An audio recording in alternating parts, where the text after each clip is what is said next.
dia Hana memiliki hati yang suka berkorban. Saya dan saudara kalau mau terus menyala-nyala, hati ini harus suka berkorban. Kalau hati ini hanya untuk memikirkan kepentingan diri sendiri, apa untungnya bagiku? Tidak akan lama menyalanya. Karena kebanyakan hidup untuk Tuhan ini, Lukas 9 ayat 23 tadi, menyangkal diri memikul salib setiap minggu, setiap hari. Dengan arti kata, bukan diri kita yang kita pikir, apa maumu Tuhan? Ya, bukan kehendakku, kehendakmu Tuhan. Jangan kita silap. Bukan kehendakmu, kehendakku Tuhan. Jangan saudaraku. Amin. Saya bacakan bagaimana Hana memiliki hati yang suka berkorban dalam 1 Samuel 1 ayat 11.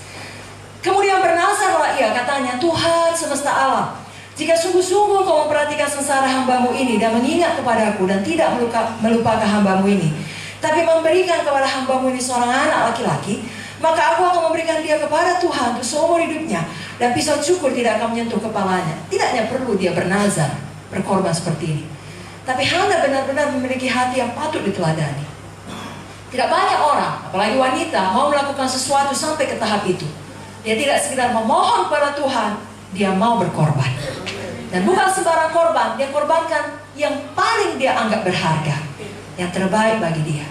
Saudaraku, orang yang menyala-nyala melayani Tuhan, menginjil, memuridkan jiwa-jiwa, kalau saudara perhatikan, itu harus orang-orang yang paling suka berkorban. Amin. Kita masing-masing menanya diri kita dengan jujur, saudaraku. Tidak perlu merasa tertuduh, karena seperti poin pertama dari Ibu Munte tadi, kita mau diubahkan segambar dengan Tuhan. Dipulihkan, mulia. Dan Tuhan kita adalah Tuhan yang berkorban. Bapa menyerahkan anaknya, Yesus menyerahkan nyawanya. Kalau kita lihat Bapak Munte, tahun terakhir untuk menamatkan dia punya perkuliahan, tinggalkan semua, ikut Tuhan sungguh-sungguh, melayani Tuhan sepenuh waktu. Dengan kata lain, kalau secara pemikiran dunia, mengorbankan seluruh masa depannya. Sebabnya keluarganya, ayahnya, saudara-saudara semua sekolah kedokteran, ya, ada yang kepolisian, dan berkata, nanti abang jangan pernah minta tolong pada kami, jangan pernah minta uang, karena mereka meyakini akan gagal. Tapi kalau Tuhan memanggil, Tuhan memperlengkapi.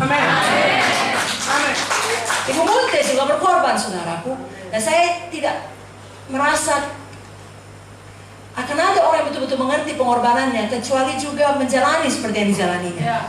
Karena saya dan saudara bukan dokter spesialis anak, dan kalaupun kita dokter spesialis anak, kita bukan dokter pada zaman Ibu Munte hidup. Pada masa itu sangat terhormat. Bahkan spesialis darah lagi dari UI. Bahkan kemudian fakultas kedokteran USU, dia dosen yang terbaik, terpilih di hadapan semua orang. Jadi di tengah masa yang gemilang, berapa bulan yang lalu saya baru bertemu dengan adik Pak Munte, Pak Engah saya. Dan dia mengatakan, mamamu ini adalah orang yang paling pintar. Ya, di tengah karirnya sangat cemerlang, disitulah dia menjawab panggilan Tuhan. Karena Pak Munte bilang, ayo ikut saya. Bu Munte berkata, kalau saya ikut saya jadi apa?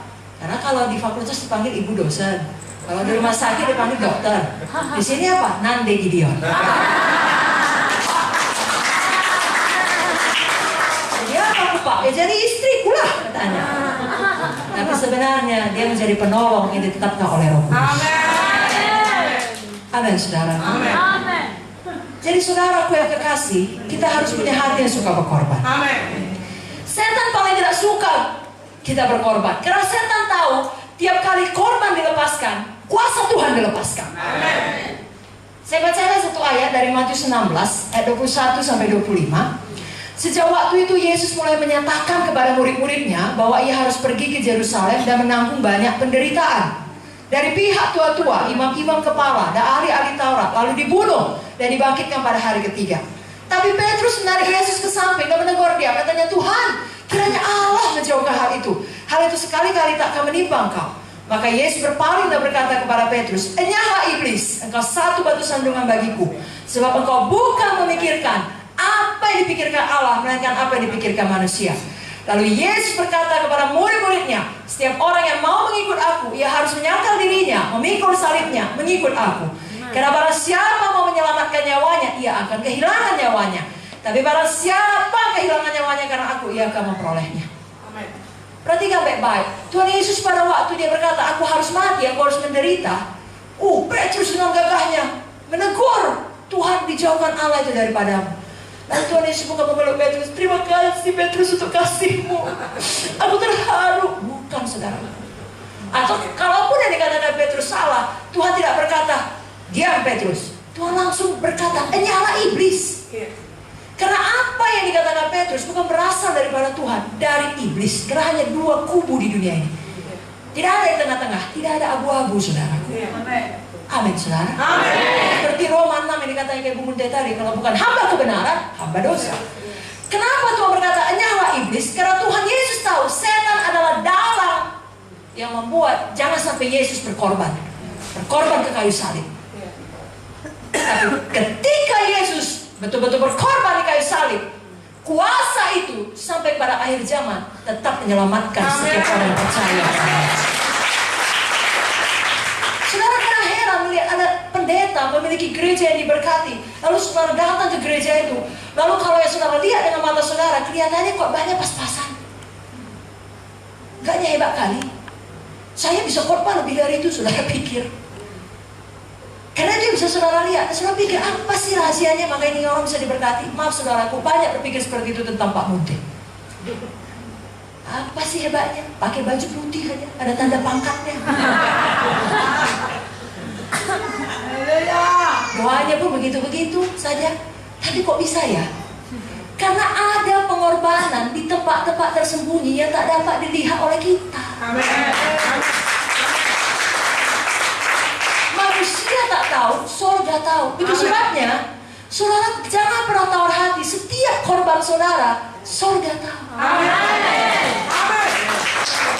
Dan surga adil. Apa yang kita tabur harus kita tuai. Itu sebabnya terus menabur, saudara. Maka akan terus menuai. Ada orang dalam kekurangan dia menabur. Puji Tuhan, itu betul-betul tindakan iman. Lalu kemudian dia menuai dan dia diberkati. Sayangnya dia berhenti menabur. Jangan. Saudara terus menabur. Dalam kekurangan, dalam kelebihan, lagi dalam kelebihan. Maka saudara terus menuai dan terus menuai dan terus menabur lagi dan terus menuai lagi. Karena itu masalah sikap hati. Hati yang suka berkorban. Yang membawa kita kepada poin yang keempat. Pada waktu kita berkorban, selalu berikan yang terbaik kepada Tuhan. Hana, setelah dia bernazar, dia membayar nazarnya kepada Tuhan. Dan nazarnya itu merupakan pemberiannya, korbannya yang terbaik. Yakni anak yang sangat dikasihinya, yang sudah lama didoakannya, yang sudah lama dirindukannya, itu yang dilepaskannya. Sama seperti Abraham, sudah lama menunggu Ishak, Tuhan bilang kasih, dia kasih. Tuhan tahu hati kita.